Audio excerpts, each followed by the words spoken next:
Shalom Jemaat Tuhan. Terima kasih Bang Parlin. Hari ini kita belajar firman Tuhan sama-sama. Saya percaya firman Tuhan itu berbicara kepada setiap kita. Firman Tuhan katakan, siapa bertelinga hendaklah mendengar. Waktu kita mendengar, firman Tuhan itu akan berbicara masuk ke dalam jiwa kita. Jadi mari izinkan telinga kita mendengar firman Tuhan. Oke, hari ini saya kasih judul Bapak Ibu, Saudara-saudari, tetap mengikut Yesus di tengah ketidakpastian. Firman Tuhan hari ini kita akan dari Matius 4 ayat 18 sampai 22. Saya percaya ini adalah firman Tuhan yang sangat Bapak Ibu tahu. Mungkin ada yang sudah baca di sini puluhan kali karena ini sering diajarkan, sangat sering diajarkan, apalagi berbicara murid, sangat sering diajarkan, sangat sering. Jadi mungkin juga ada yang ratusan kali sudah baca Matius 4 ayat 18 sampai 22 ini. Tapi mari kita izinkan sesuatu yang baru Tuhan berbicara kepada kita. Baik, mari kita buka Matius 4 ayat 18 sampai 22. Yang di depan itu TB2. Kita akan baca bergantian, saya ayat genap, ayat 18, lalu Bapak Ibu, Saudara-saudari boleh lanjutkan ayat 19. Yesus memanggil murid-murid yang pertama. Ketika Yesus sedang berjalan menyusur danau Galilea, ia melihat dua orang bersaudara, yaitu Simon yang disebut Petrus dan Andreas saudaranya. Mereka sedang menebar jala di danau sebab mereka penjala ikan.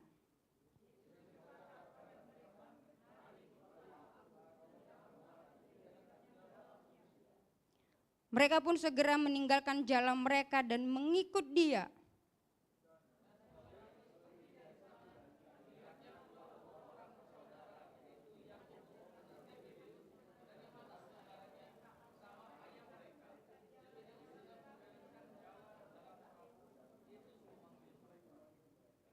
Dan mereka segera meninggalkan perahu serta ayahnya lalu mengikut Dia.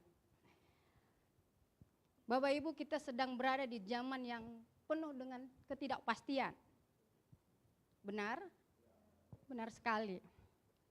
Keadaan bangsa kita sedang dalam tidak baik-baik. Kita bisa tahu itu. Sangat tidak baik-baik. Banyak hal yang bergejolak di bangsa kita. Ekonominya bergejolak. Bahkan belum sebulan BBM kita naik. Pajak naik. Benar, pajak naik. Harga kebutuhan pokok semakin meningkat. Lapangan pekerjaan semakin sulit. Itu kenyataan yang sedang terjadi di bangsa kita. Kita tidak bisa bilang, itu enggak, tapi itu sedang terjadi. Berbagai persoalan bangsa membuat banyak orang takut, merasa khawatir akan masa depan mereka. Saya enggak tahu apakah kita juga merasakan hal itu. Apakah kita juga takut akan masa depan diri kita yang sedang berada di bangsa ini, di dalam ketidakpastian. Orang-orang cemas, perasaan marah, itu kita bisa lihat. Bisa dengar dari sosial media, dari berita, dari koran yang kita baca gitu. Ada demo, protes, itu sedang terjadi di bangsa kita, itu fakta. Takut, putus asa, itu sedang terjadi. Bukan sesuatu yang asing untuk kita lihat, kita dengar, kita rasakan sedang terjadi di bangsa ini. Dan banyak orang berkata, apakah Tuhan masih peduli? Apakah Tuhan masih mau peduli sama bangsa ini, pada kita? Apakah Tuhan diam dengan keadaan yang tidak pasti ini? Itu pertanyaan yang keluar.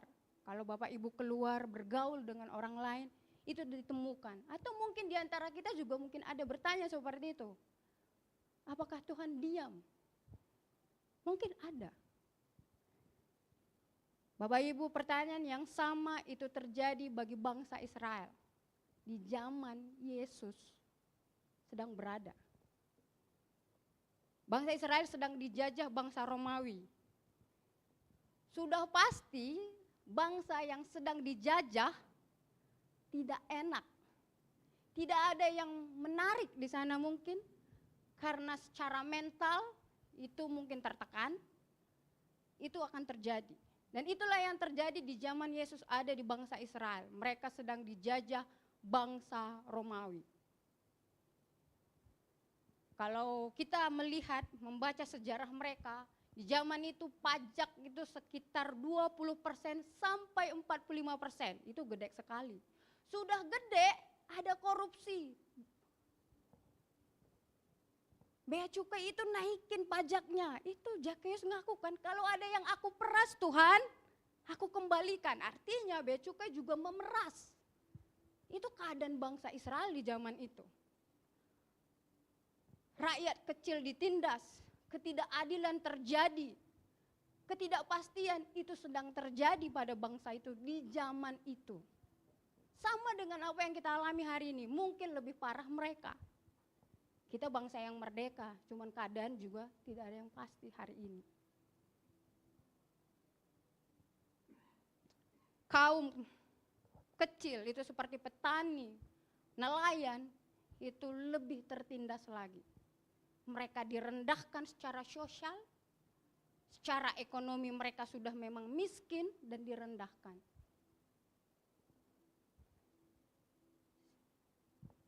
Itu bukan hal yang mudah. Bukan perkara yang mudah. Tetapi di tengah-tengah situasi itu, apa yang terjadi? Yesus, di sanalah Yesus memanggil murid-murid. Keadaan yang tidak pasti, sulit, tapi Yesus memanggil murid-murid di tengah keadaan itu. Dari kisah pemanggilan Simon dan Andreas ya, kita bisa belajar bahwa Tuhan tidak pernah meninggalkan umatnya. Dalam masa-masa yang sulit, Tuhan terus hadir. Mari kita belajar dari naks ini, apa yang bisa kita pelajari? Pertama adalah Tuhan tetap datang dan hadir. Matius 4 ayat 18 katakan seperti ini.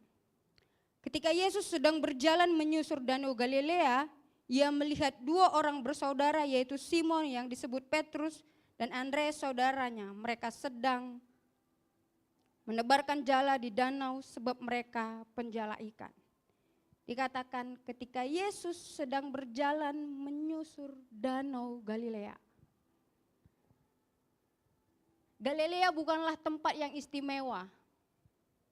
Hanya daerah pinggiran, ini danau Galilea, dan sekitar danau Galilea itu ada perkampungan nelayan, perkampungan petani, daerah-daerah yang dianggap sangat rendah di zaman itu.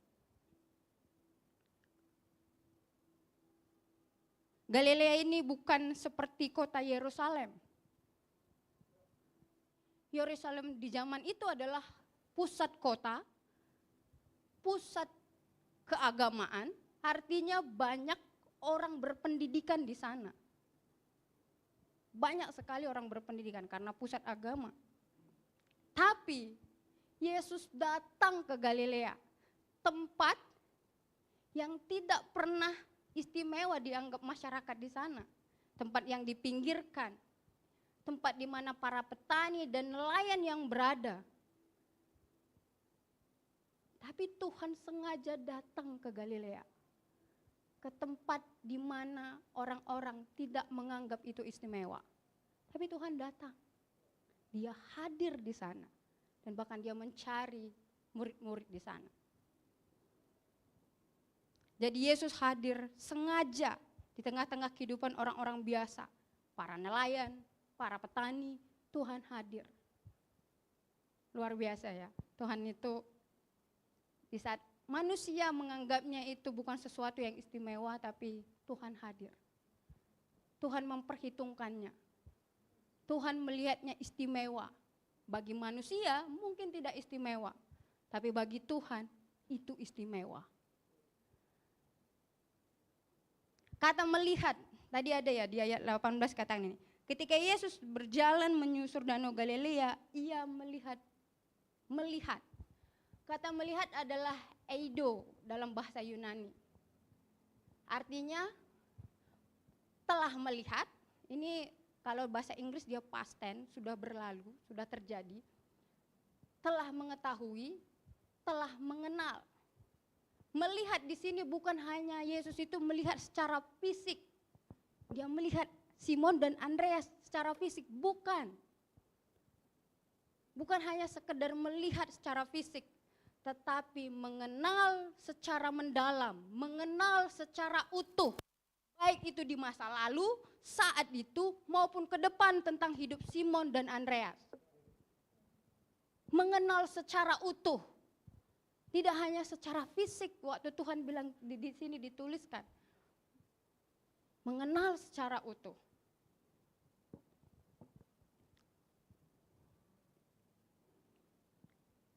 Yesus mengenal keadaan mereka.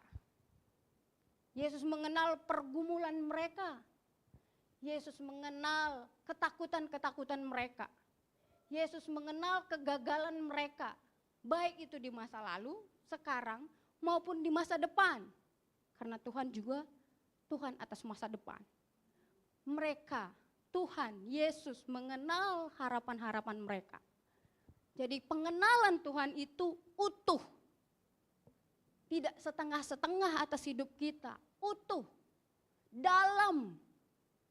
Enggak cuma sekedar sedikit-sedikit, enggak. Bahkan dia yang menciptakan kita. Begitulah dia melihat Simon dan Andreas. Utuh. Mazmur 44 ayat 22b katakan seperti ini. Sebab ia mengetahui rahasia hati. Iya, Tuhan. Kalau ada yang berpikir aku punya rahasia hati, enggak ada yang tahu. Tuhan tahu. Ada yang berpikir ini rahasiaku, enggak ada yang tahu, aman. Tuhan tahu. Jelas sekali katakan sebab ia mengetahui rahasia hati. Jadi sebelum kita bercerita kepada Tuhan, dia sudah tahu isi cerita kita. Enggak ada yang tersembunyi sama Tuhan. Dia sudah tahu. Sebelum kita menangis, Tuhan sudah mengerti. Belum lagi kita menangis, Tuhan sudah mengerti. Sebelum kita berdoa, Tuhan sudah lihat. Sudah, bukan akan, tapi sudah. Sudah dilihat.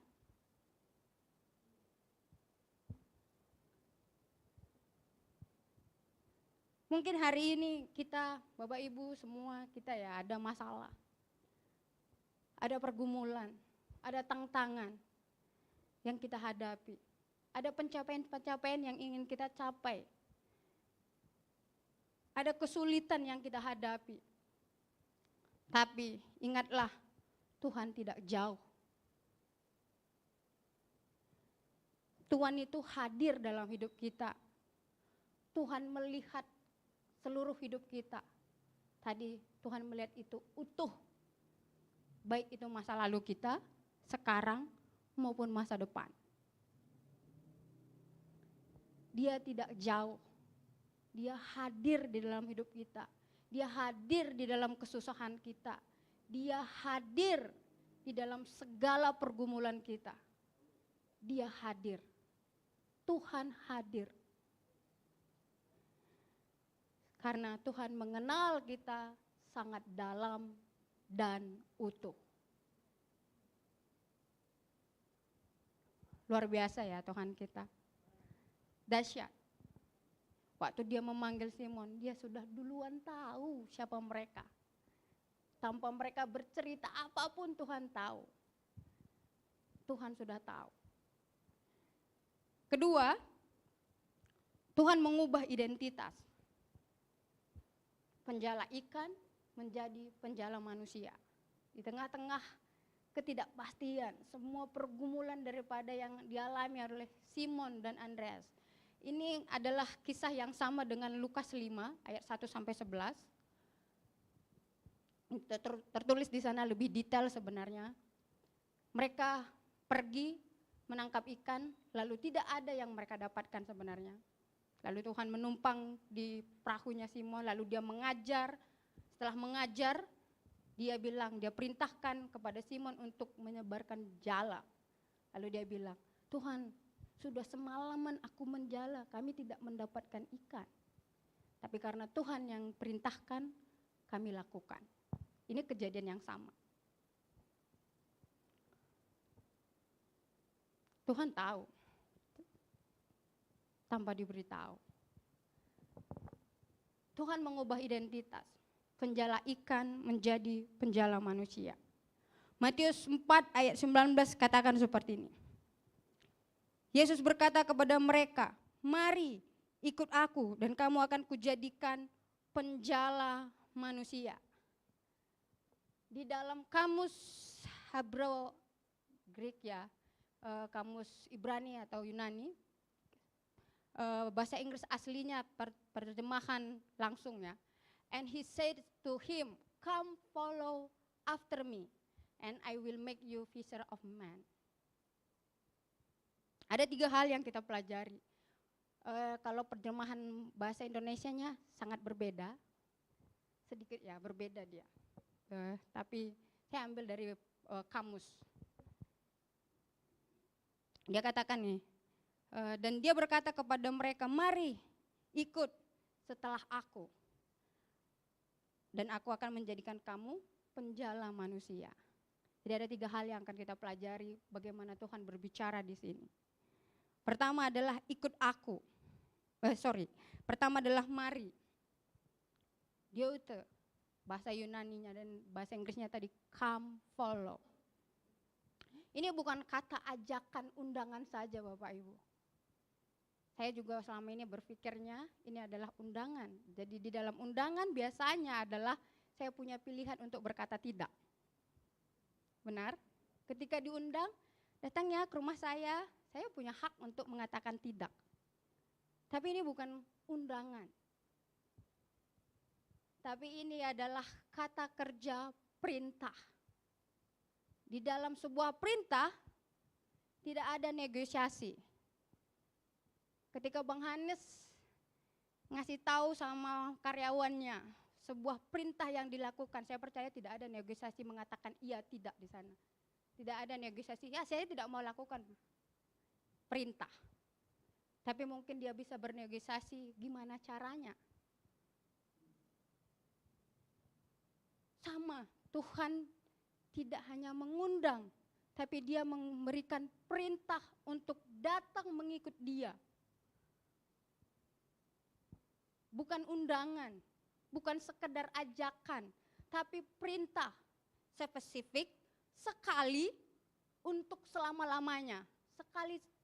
Cuman sekali dia memerintahkan, ikut aku sekali.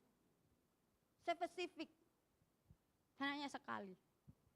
Dan berlaku untuk selama-lamanya.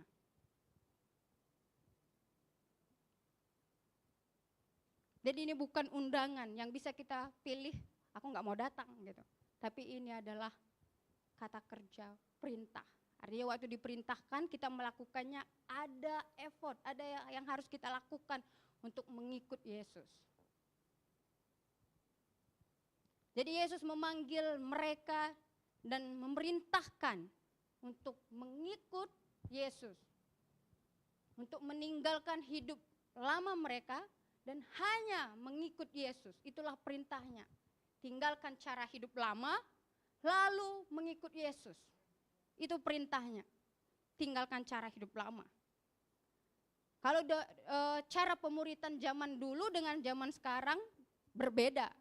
Zaman dulu waktu Yesus memanggil murid-murid itu secara fisik harus diikutin Yesus. Kemana aja Yesus, murid-murid ada. Tapi sekarang enggak seperti itu. Untuk menjadi murid Yesus, Yesus enggak ada lagi di bumi. Tapi kita boleh belajar dari firman Tuhan. Untuk menjadi murid Kristus. Jadi enggak perlu kita meninggalkan pekerjaan kita lalu enggak harus seperti itu. Tapi dulu memang harus ikut kemanapun. Tapi sekarang adalah tinggalkan hidup lama, cara yang lama, lalu ikut Yesus, caranya Yesus. Itu yang Tuhan minta. Dan itu perintah, bukan hanya undangan.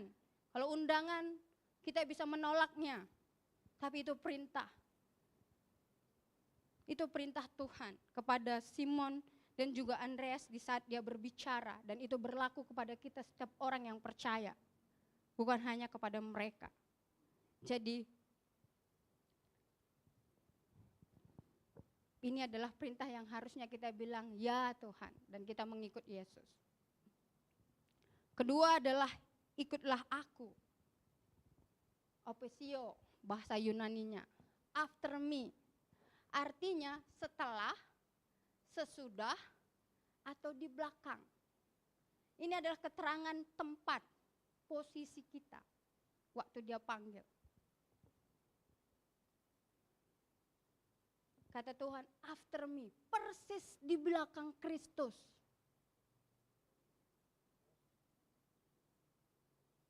Tepat di belakang Yesus, disitulah keberadaan kita.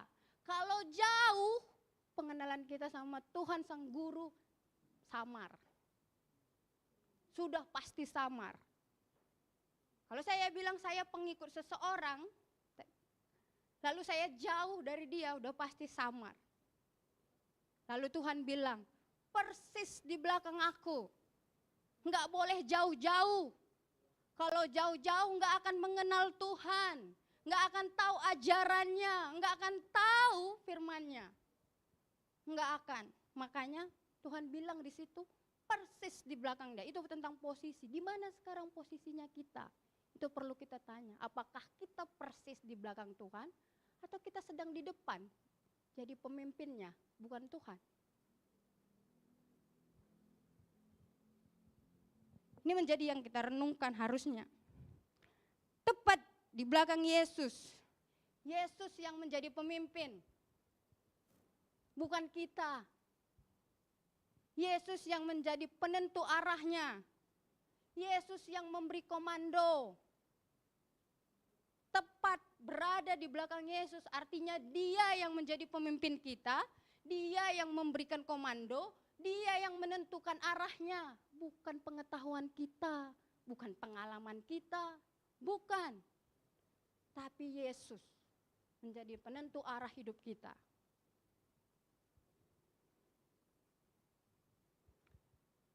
Yesus yang harus memimpin kita.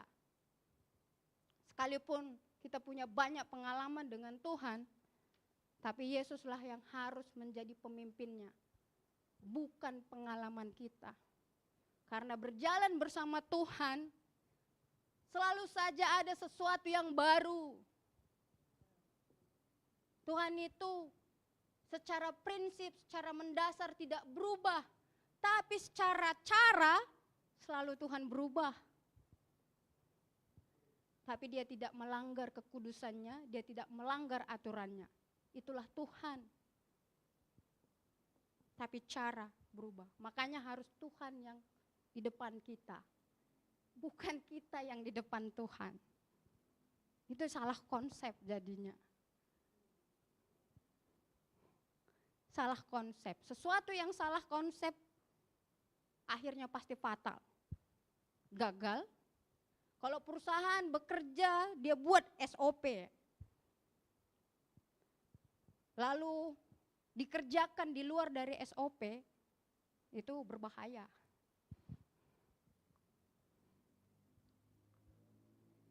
Sama, Tuhan sudah buat. Kita harus berada tepat di belakangnya. Dia menjadi pemimpin kita. Jadi, after me, di belakang saya, persis kata Tuhan. Tepat di belakang Tuhan. Bukan kita yang di depan. Jadi Yesus menjadi pemimpin. Kristus yang memimpin hidup kita, dia yang menentukan arah hidup kita, dia. Jadi kalau di tengah-tengah ketidakpastian ini, kalau bukan Yesus yang memimpin, wow, bahaya sekali. Dangerous kawan gitu. Bahaya. Baik, yang ketiga apa yang harus kita pelajari?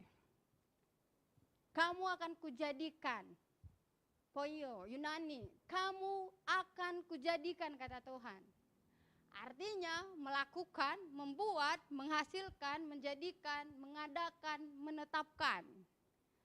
Kalau saya renungkan, aku ingat waktu saya merenungkan firman ini, aku ingat bagaimana Tuhan bilang di Kejadian. Dari yang tidak ada menjadi ada. Aku menjadikan. Dari penjala manusia, dari penjala ikan menjadi penjala manusia. Ini bukan pekerjaan manusia. Ini adalah pekerjaan Tuhan. Jadi, kalau kita mengatakan diri kita penjala manusia, lalu kita tidak membuat Tuhan jadi pemimpinnya,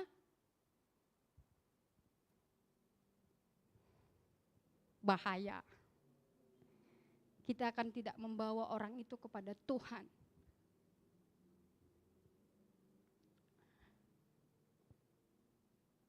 Jadi perubahan di sini, penjala ikan menjadi penjala manusia, itu bukan hasil usaha manusia, tapi Tuhanlah yang mengubahnya. Identitas baru terjadi di sini, tapi Tuhan yang berikan, bukan usaha manusia. Tuhan yang membentuk, Tuhan yang memproses seseorang itu menjadi penjala manusia. Tuhan yang menghasilkan seseorang menjadi penjala manusia. Dan Tuhan yang memperlengkapinya. Tuhan sudah memperlengkapi. Ada rohnya dia berikan, ada firman Tuhan dia berikan. Itulah perlengkapan kita.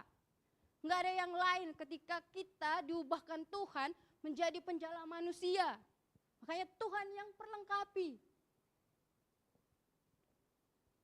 Bagian kita hanya ikut Yesus. Berdiri tepat di belakangnya Yesus. Itu bagiannya kita. Itu bagiannya kita. Tapi mengubahkan kita menjadi penjala manusia, itu Yesus, itu Tuhan yang kerjakan. Tapi bagian kita harus kita lakukan, yaitu mengikut Dia, berada tepat di belakang Yesus, itu harus kita lakukan. Karena ini ada stepnya. Ikut dulu Tuhan, berada di belakangnya, lalu Tuhan ubah menjadi penjala manusia. Enggak ada langsung menjadi penjala manusia tanpa ngikut Tuhan. Enggak ada itu. Yang ada adalah ikut dulu, berada tepat di belakang Yesus, baru Tuhan ubah jadi penjala manusia. Ada step di dalam perkataan ini. Ada urutan yang harus dikerjakan di sini. Jadi orang-orang yang sudah mengikut Yesus pasti menjadi penjala manusia. Karena Tuhan yang mengubahnya. Dia yang perlengkapi, ada perlengkapannya, tinggal digunakan.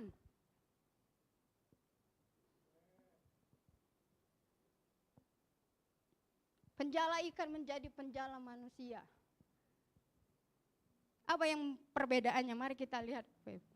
Penjala ikan fokus pada kebutuhan hidup sehari-hari. Hanya mikirin diri sendiri gitu. Perkara yang tidak kekal. Hasilnya sementara. Paling besar itu untuk keluarga ya, untuk diri sendiri dan keluarga. Bayangin, yang dilakukan adalah menangkap ikan yang hidup lalu jadi mati.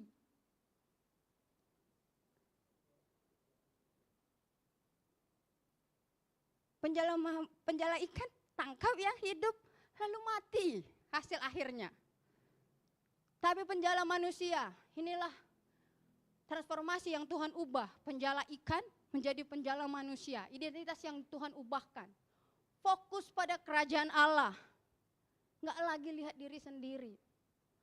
Hasilnya kekal. Sampai pada kekekalan hasilnya. Menjangkaunya banyak orang. cuma satu. Namanya juga penjala. Kalau cuma satu, mancing namanya. Ya, Eta bisa dapat 4 sekali mancing. Aku lihat Eta sering mancing. 1 ya, Tak ya. Ya kalau penjala itu banyak. Lalu ini yang istimewa. Membawa manusia yang mati dalam dosa kepada kehidupan. Istimewa enggak pekerjaan ini? Istimewa. Manusia yang mati secara roh oleh karena dosa, lalu kita bawa kepada Kristus untuk hidup sampai pada kekekalan.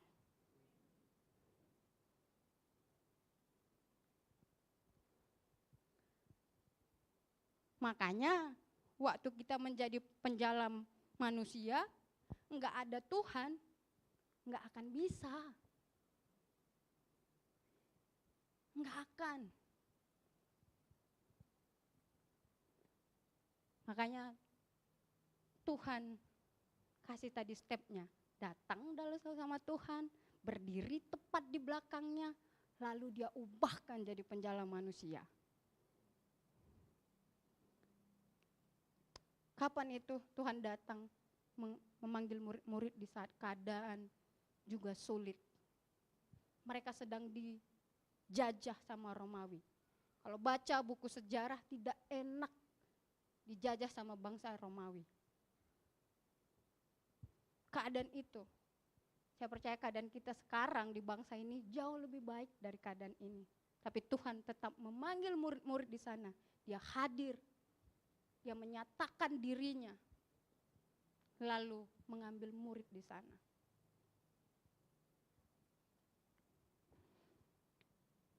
Ketika Tuhan mengubahkan identitas seseorang, maka tujuan hidupnya berubah. Waktu Tuhan mengubah identitas kita, tujuan hidup kita itu berubah.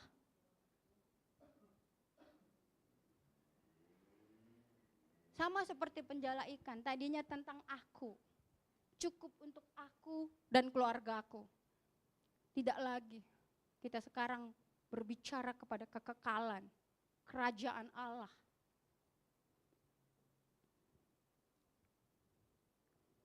Hidup tidak berpusat lagi pada diri sendiri, tapi kerajaan Allah. Ketika identitas kita diubah oleh Tuhan. Bukan lagi tentang ambisi kita, pencapaian-pencapaian kita, tapi tentang jiwa-jiwa yang kita bawa kepada Tuhan. Saya percaya kita bisa membawa jiwa-jiwa dimanapun kita berada. Bapak Ibu ada di sekolah, di kampus, ada di tempat-tempat pekerjaan. Ada orang di sana. Di mana saja ada jiwa, di situ ladangnya Tuhan. Di tengah hutan kalau enggak ada jiwa bukan ladang Tuhan. Tapi satu pun di sana kalau ada jiwa itu ladangnya Tuhan.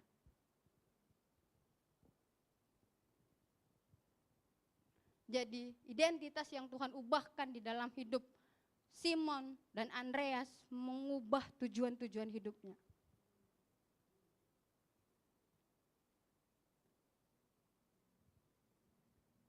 Sama, saya percaya kita juga mengalami itu. Ada kerinduan di dalam hati kita untuk membawa jiwa-jiwa kepada Tuhan.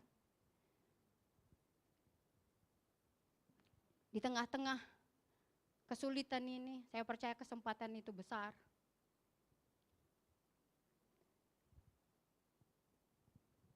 Lalu ketiga kita belajar tentang menghidupi identitas baru. Matius 4 ayat 20 katakan, mereka pun segera meninggalkan jalan mereka dan mengikut Yesus, mengikut Dia.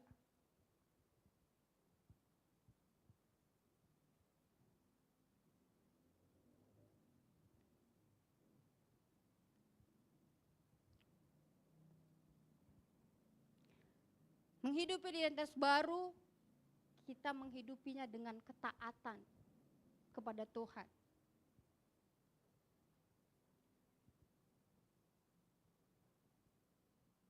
taat sama Tuhan. Makanya Tuhan bilang, mari ikut aku. Mereka tinggalkan itu, lalu ikut Tuhan. Tinggalkan jala-jala mereka. Mereka menghidupi identitas yang Tuhan berikan. Mereka tidak hanya menerima identitas baru, mereka menghidupinya. Iman bukan hanya mengetahui siapa kita di dalam Kristus. Kalau cuma tahu siapa kita dalam Kristus, enggak seperti itu. Tapi iman adalah hidup sesuai dengan identitas yang Tuhan berikan dalam hidup kita. Identitas kalau enggak dihidupi, dia cuma seperti simbol, label. Tahu label? Cuman petanda doang. Kayak stiker ditaruh di mobil Bang Hanes. Kalau identitas itu tidak dihidupi, tidak akan berdampak, tidak akan berpengaruh, dan sudah pasti tidak akan mempermuliakan Tuhan. Jadi waktu Tuhan sudah mengubahkan identitas kita, kita harus menghidupinya. Enggak cuma sekedar tahu, saya ini orang Kristen, terus penjala manusia, anak Tuhan. Enggak cuma sekedar tahu, tapi hidup. Melakukannya.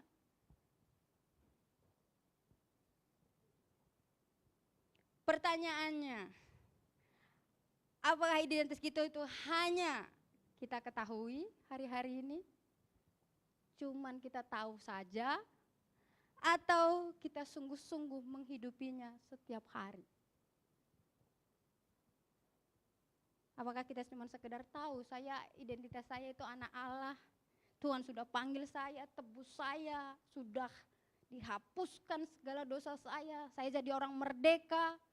Tapi menjalani hidup tidak seperti orang merdeka.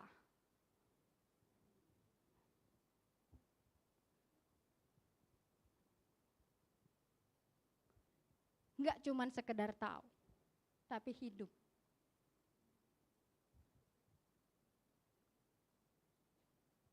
Kalau kita sudah dibebaskan Tuhan, merdeka dari dosa, ya kita hidup seperti orang merdeka. Mana sih orang merdeka? Ya bebas berlaku benar ya. Jadi identitas itu harus dihidupi. Mari kita menghidupi identitas kita yang Tuhan sudah ubahkan menjadi penjala manusia.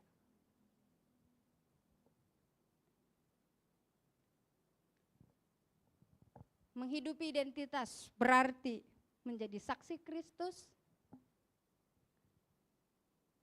dimanapun kita berada. Baik itu di rumah kita, harusnya menjadi saksi Kristus itu di rumah dulu. Di rumah, di tempat pekerjaan kita, menjadi saksi Kristus.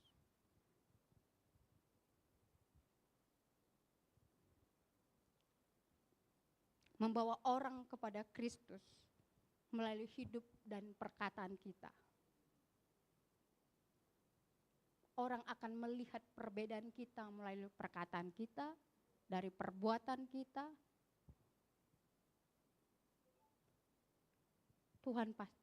Tuhan rindu kita untuk hidup di sana, menghidupi identitas kita. Enggak cuman sekedar tahu, mengerti saja, tapi tidak melakukan. Tuhan mau kita melakukannya, hidup di dalam identitas yang baru, yaitu penjala manusia.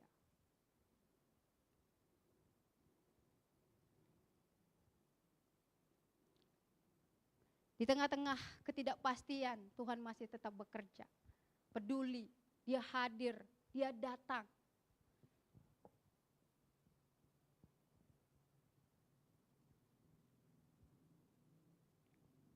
Dan Dia mengenal hidup kita secara utuh dan mengubahkan kita, memberikan kita identitas baru, menjadi penjala manusia, membawa jiwa-jiwa kepada Allah. Itulah bagian kita. Tetaplah mengikut Tuhan sekalipun keadaan tidak pasti. keadaan ini tidak pasti. Siapa yang mengerikan ya dengan keadaan ini? Makanya kita harus dipimpin sama Tuhan. Kalau enggak, wow, bahaya sekali.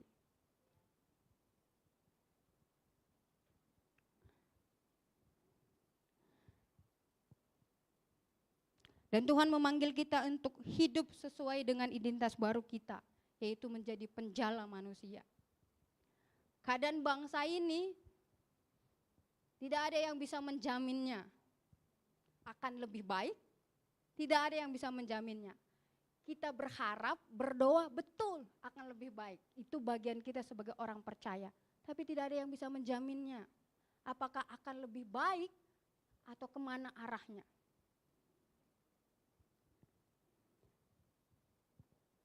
Ekonomi di bangsa kita boleh sulit. Masa depan boleh terlihat suram, tidak jelas. Tetapi sampai hari ini, sampai saat ini, sampai sekarang, Tuhan Yesus terus ada, peduli, hadir di dalam hidup kita. Dia tidak pernah tinggalkan kita. Dia Immanuel di dalam hidup kita. Dan dia terus memanggil kita. Yesus masih memakai orang-orang yang mau mengikutnya, yang mau. Dia tetap pakai orang-orang itu bagi pekerjaan kerajaannya. Tuhan sampai hari ini memanggil. Sampai hari ini.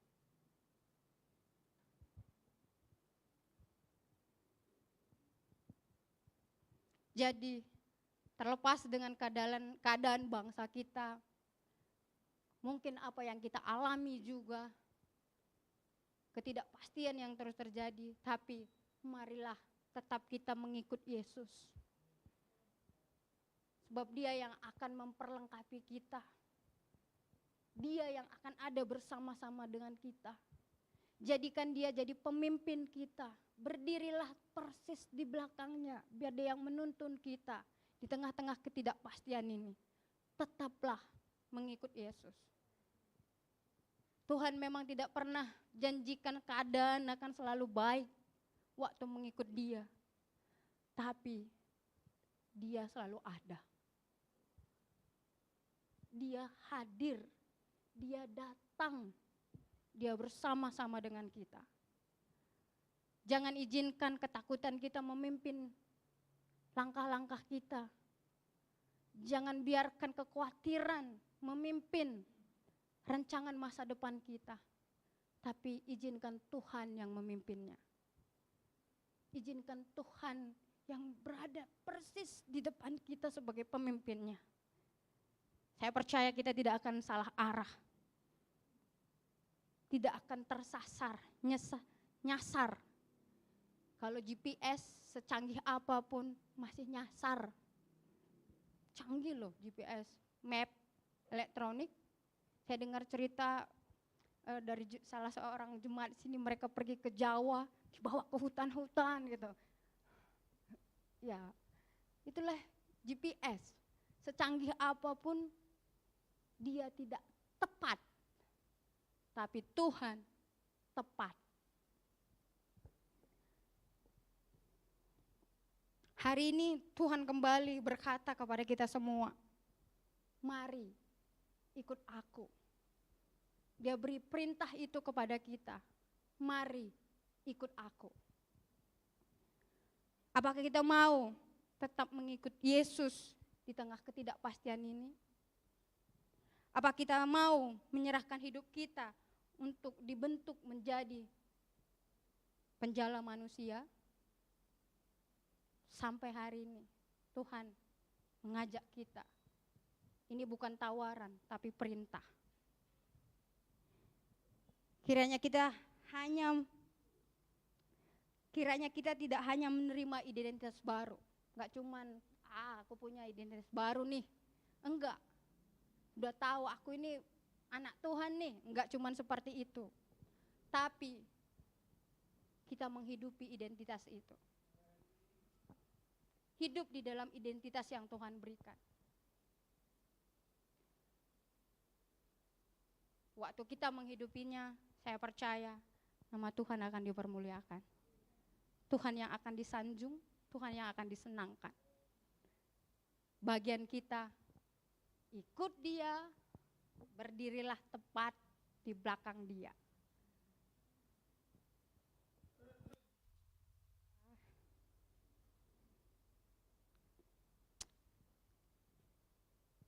Mari tetap bersemangat di tengah-tengah keadaan yang tidak pasti ini. Tapi di dalam Tuhan selalu ada kepastian. Jadi kalau Tuhan kita jadikan menjadi pemimpin kita, saya percaya Dia Allah yang akan menuntun kita ke depan. Selalu tepat sasaran bersama Tuhan.